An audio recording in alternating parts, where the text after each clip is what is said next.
Hello everyone, my name is Vanessa Miller and today I will be presenting to you my bachelor's thesis on how Indigenous science can inform modern Western rites of passage for youth.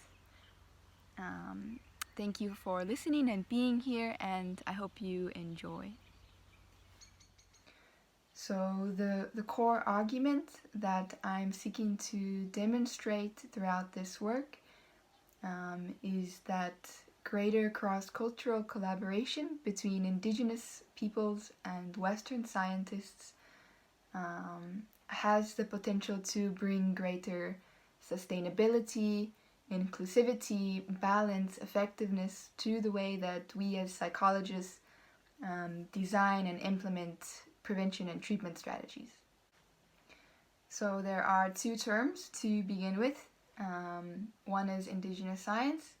This was a term coined by Pamela Colorado in the 1970s, and then it was expanded upon by what is now known as the Worldwide Indigenous Science Network, where I've gotten most of my sources describing the Indigenous or Native American epistemology, methodology, and research motivations. The second important term to remember is community hygiene. Community hygiene might be a way of describing how an Indigenous scientist or psychologist might approach his or her role in the community. And in the practice of community hygiene, the goal is to create self-sustaining, community-based interventions for nourishing and strengthening relationships between people and other members of the community. A couple important things to note there is that in Indigenous conceptions, community is often expanded beyond just people to include all of the plants in the area, all of the animals in the area, even the spirits, the rocks, the rivers. So community hygiene and the health of an individual is really inseparable from all of that. And also this community hygiene, this is very much in alignment with approaches from community psychology, such as asset-based research and participatory research, which I do describe in depth in my paper and I implement later on. So just to go a little bit into the structure of my thesis, there are three main sections between the introduction and the conclusion. First, I talk about rites of passage in adolescence. So why do we need rites of passage today? What happens when we don't have rites of passage? I go into the theory about that. I go into identity formation, which is considered to be the core developmental task of that stage. The next section is Indigenous Science. That's by far my largest section. That's where I talk about the epistemology. I compare it with Western science. I talk about what's called the Indian theory of relativity. I also go into storytelling as a way of learning and transmitting knowledge, and also the approaches of native pedagogy and the role of elders. I also, whenever possible, I go into some subdisciplines of psychology that have a lot of collaborative potential or similar theories and approaches as that discussed by Indigenous Science.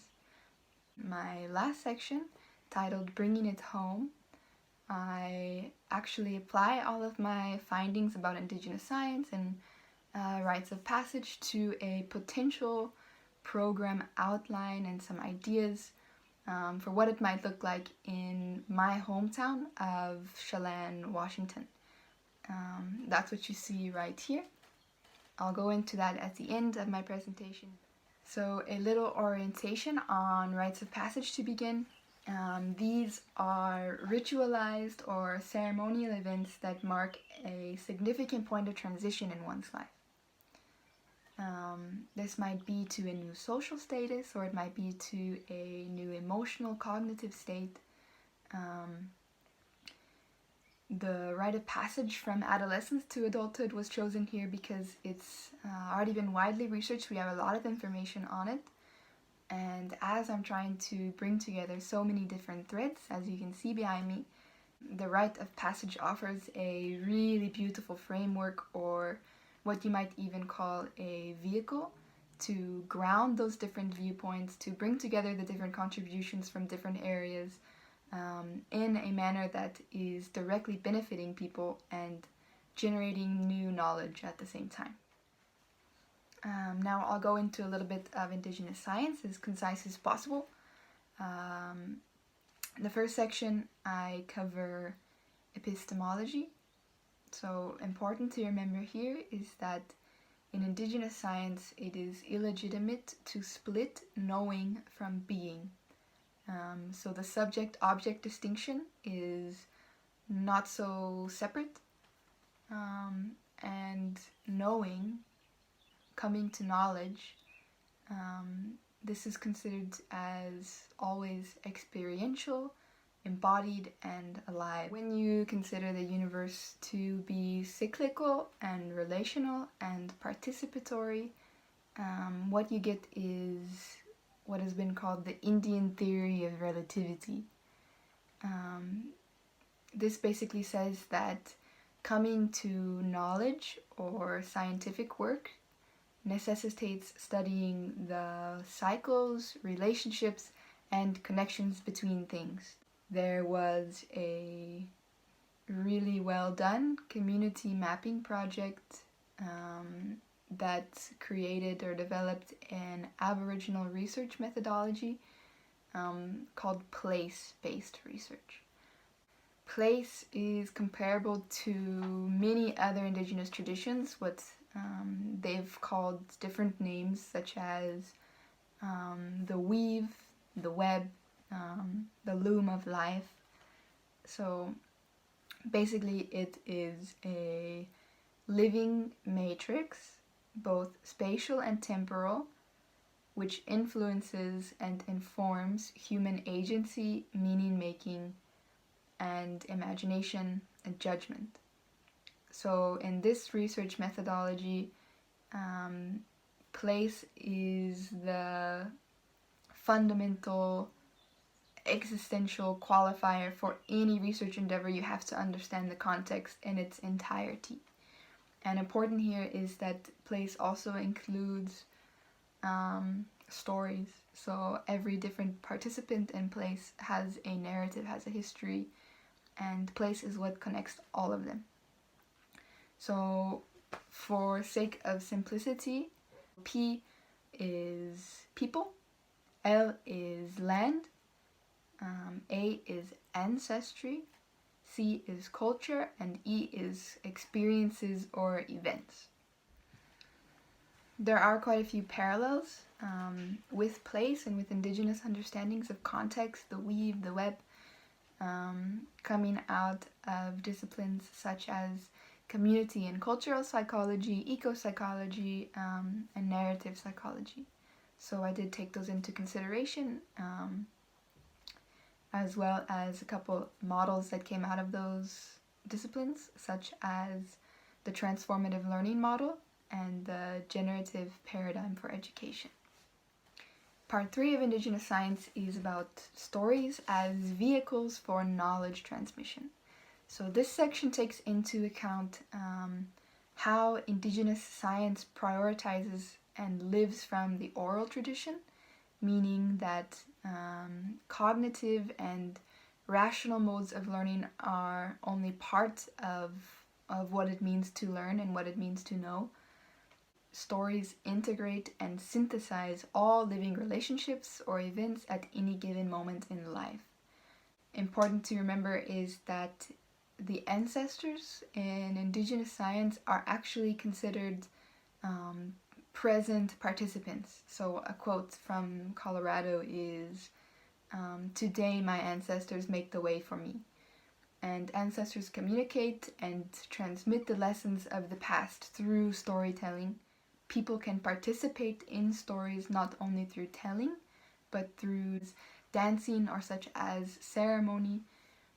Singing is another important one. A lot of times if you see an Indigenous person giving an official presentation, doesn't matter how official it is, they will speak and then they will also offer you a song because for them this is transmitting something that words cannot grasp.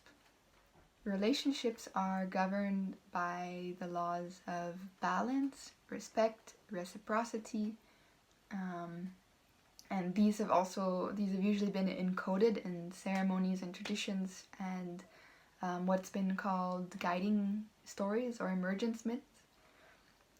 So if you take that into account, Indigenous research is not apart from that. Indigenous research in studying relationships is also creating relationships, because it is fundamentally participatory. You're always a participant, and this means that Indigenous science has a sort of relational accountability in the research that they do, in the interviews that they do. Interviewing is the predominant method. Research is fundamentally made up of stories which belong to the community.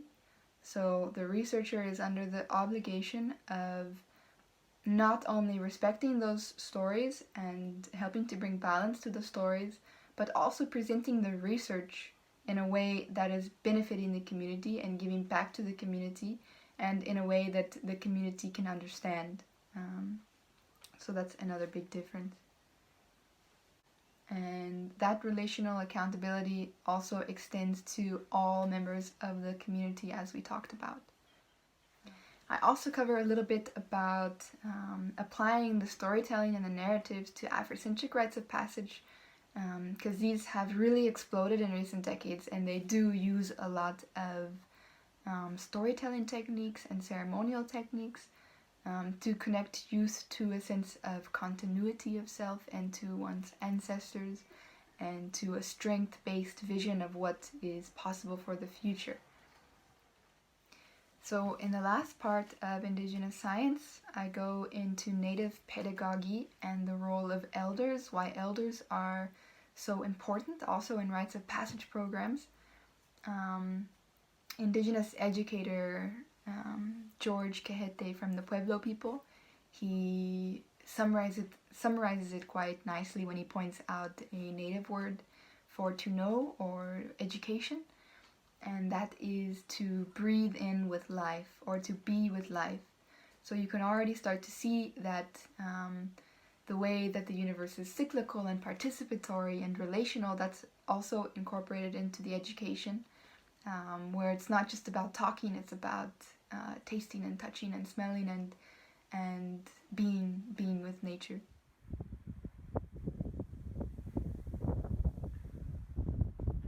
I remembered something that my grandmother used to say, and that is charity begins at home. So I took that to heart, and also realizing that I have quite a few connections in my hometown of Chelan, Washington, I decided that I would exemplify and demonstrate how Indigenous science and Western psychology can actually be integrated and synthesized in some way in a real place. The first step I offer is to research and understand place. And I've provided this web to represent that. As you can see, each strand is connected to a potential participant in the community. If we're looking at it through the lens of the Aboriginal research methodology, we might also say that each strand represents a narrative or a stream of stories.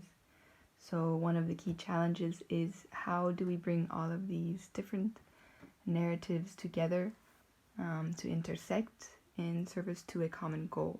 I would also look into which organizations and institutions are already available and present that might provide resources or elders. And the key ones here would be Rotary.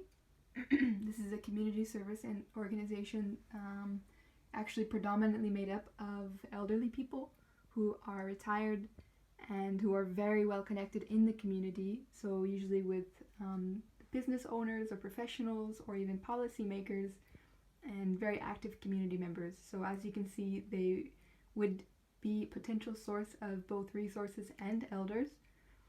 On the line of elders, I would also consider reaching out to the local native populations, as some rites of passage programs have had really great success incorporating Indigenous elders as the link to the land for both native and non-native youth. I'm also would go to the local churches and the Hispanic community to ensure that youth and their families can be guided by people of the same religion or of the same ethnicity, and that also works well together as the Catholic Church has a very large Hispanic following. Other very important participants I've included are, of course, parents, professionals, small business owners, school boards, teachers, policymakers.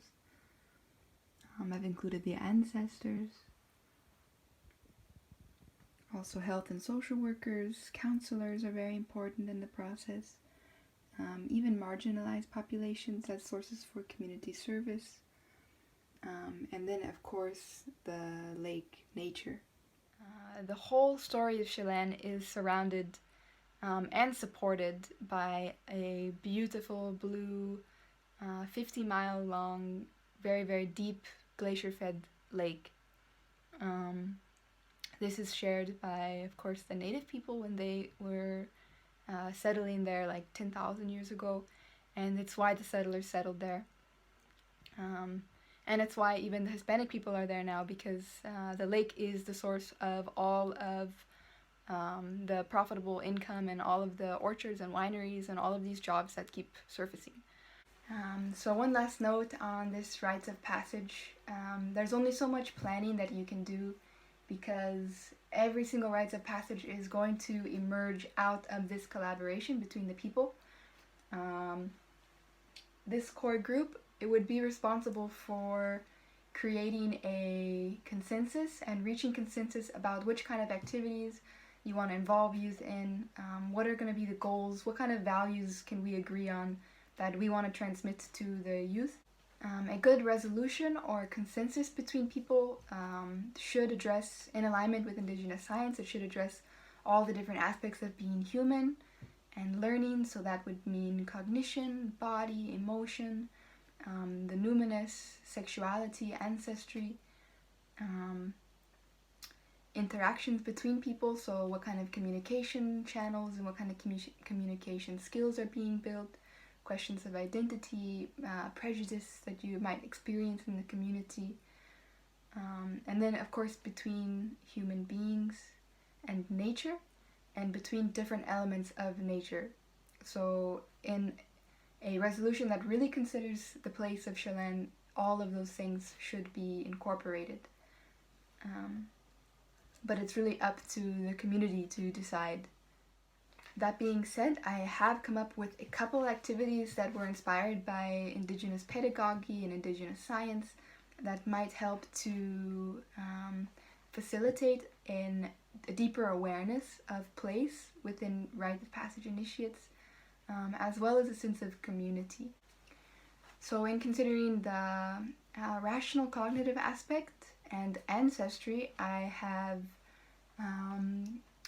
recommended the activity of an Ancestry Mapping project. That'd be where youth go and interview their parents and interview their family members to put together the narratives of their family and where they come from, and maybe what kind of things that their ancestors had to go through to bring them where they are now. In considering the creative aspect of learning, I have suggested a place-based creative artwork, maybe using some archetypes and some symbols to express one's connection to place in that way. Considering the body, you might incorporate mindfulness training or breathwork practices to help regulate emotions, which would be very, very helpful if you're going to take youth through a challenging liminal experience. And then the affective and social aspect, many rites of passage have implemented talking circles or storytelling circles. I also, of course, very much would recommend taking advantage of the nature because it really is amazing. I've thought of maybe taking the youth on a guided journey in nature on Lake Chelan, either to the source of the lake or from the source of the lake. And in alignment with Pamela Colorado's suggestion that Indigenous science and Western science are best presented side by side, in that journey you could incorporate Indigenous practices depending on what the elders themselves would be willing to share and transmit, and side by side with the scientific view. So maybe learning about plants and learning about animals and that type of thing. On the way back would be the reincorporation of the rites and passages. This is an important stage to kind of get acknowledged by the community that you've completed a very challenging experience, you've become an adult now. So at the end of the liminal experience, we would want to involve the whole community in some type of celebration or ceremony to acknowledge that. So I've touched upon a lot of things in this video, as concise as possible. Excuse me for going a bit over time. But I just want to reaffirm now that the goal of a rite of passage like this, or otherwise as I've learned it here, it's not to instill any permanent belief structures in people, or what has been called concept hoards, but rather to provide tools and settings for them to more actively and more consciously own and attend to their own personal process of transformation and coming to know, and of course feel supported in that process. Rites of passage are of course really beautiful opportunity to provide that, because they offer a point of conjunction between so many different resources and so many different perspectives that people can benefit from. And just an experience of a community coming together like that is enough to make someone aware that, okay, I'm a strong individual, but my strength also comes from my ability to maintain good relationships. And that is ultimately the potential in a rite of passage, teaching this balance between interdependent and dependent self, building bridges. Here we see not only a bridge being built between the youth and adulthood, but also between different cultures, between indigenous peoples, between Western peoples, immigrant populations, as well as different members of the community, different disciplines of psychology and Western sciences. And of course, very, very dear to my heart is the bridge between people and nature. And here you can see that community hygiene is not really in the goal so much as it is intimately intertwined in the process. So thank you so much for listening to me. I really appreciate any feedback that you have to give me. I also really appreciate this opportunity to devote so much time and study something that I really love. So looking forward to hear back from you. Have a beautiful day.